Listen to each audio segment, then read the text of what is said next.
Hi, I'm Lanny, and this is Preserving Today, a Greener Postures project.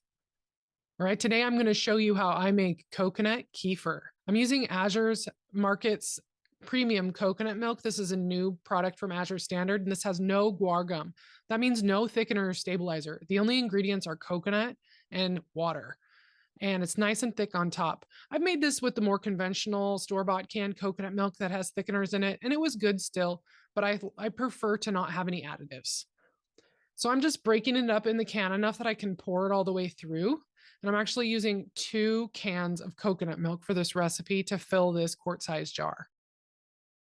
I'm going to use my Cuisinart immersion blender to try to mix this up as well as possible. The nature of coconut is when it sits room temperature, it's going to separate. The fat is going to float to the top, and that's totally okay. But to get started, I want this stuff mixed up as well as possible. You could use a whisk or a fork if you don't have an immersion blender, and that's just fine. It'll just take longer. Now I'm getting my dairy kefir grains. These are milk kefir grains that have been in raw cow dairy. So while this food that we're making, coconut kefir, is technically vegan or vegetarian, you are using a culture that comes out of cow's milk. So it's not quite vegan for sure. And if somebody has a real dairy sensitivity, you have to make sure you let them know that there is trace amounts.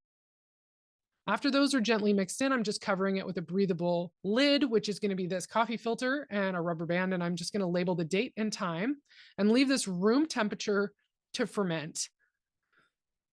Here we are 12 hours later, and you can see the coconut is separating from the water and the kefir grains have floated to the top. I want to mix these things back together a bit. It's nice and thick, but that's because all the water is at the bottom. So I want to mix these things back together so that there's an even fermentation throughout this super thick coconut. So I'm just going to gently mix this together. And the reason I'm being so gentle is because I really don't want to damage my kefir grains that are in here. So I'm just going slow and being super gentle. Now that everything's more evenly mixed, it's thinned a little bit. All I'm going to do is cover this again with my coffee filter and rubber band and leave it for another 12 hours. You don't have to leave it 24 hours. It's really up to you, and it depends on how warm your house is, how quickly it's going to ferment. But for me, another 12 hours, it looks like this again. It's separated. So I get my quart-sized jar, my canning funnel, and my fine mesh nylon strainer out so I can do the next step, which is to remove the kefir grains and mix this all back together. The kefir grains are going to get reserved into a different jar and saved to make another batch of kefir. The coconut kefir is finished and ready to use.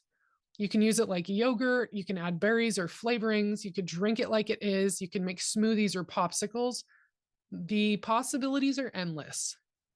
Now, this part with this coconut milk is super tedious. It's really thick and it's hard to fit through the fine mesh strainer. But my goal here is to not damage my kefir grains and not to lose any of them. So I'm going really carefully through this part of the process to make sure I remove any kefir grains I find. And it's tricky because the coconut milk can be kind of chunky, and some of the fatty, almost like coconut oil parts of the coconut milk can kind of look like kefir grains, and everything's white. So you have to go through really slowly and find those chubby little cottage cheese like kefir clusters and save those aside. Okay, see, here's one. Here's another. And I'm just putting all of these into a clean jar. When I'm sure there's no more left in this strainer, I'm going to just actually dump it all out, because it won't go through. I'm even being gentle with this tiny spatula, and I'm doing it just like I do milk kefir, but it's just not going through the strainer the same. So the goal is to make sure you fish out all of the kefir grains. Other than that, it doesn't really matter how you get that done. Finally, I'm calling it good. My kefir grains are separated, and now I can try some of this coconut kefir. And it's late into fall here in Northwest Washington. I don't have any fresh fruit right now. So I grabbed some freeze-dried raspberries from my pantry, and I'm throwing a few of those on top. Boy, it looks beautiful. There's my kefir grains ready for the next batch, and I'm done. Again, drink this, add it to smoothies, make popsicles, whatever you'd like, but this coconut kefir is creamy and dreamy. Enjoy. If you found this video useful, please like it and subscribe to my channel for more. Thanks for watching. I'm Lanny, and this was Preserving Today.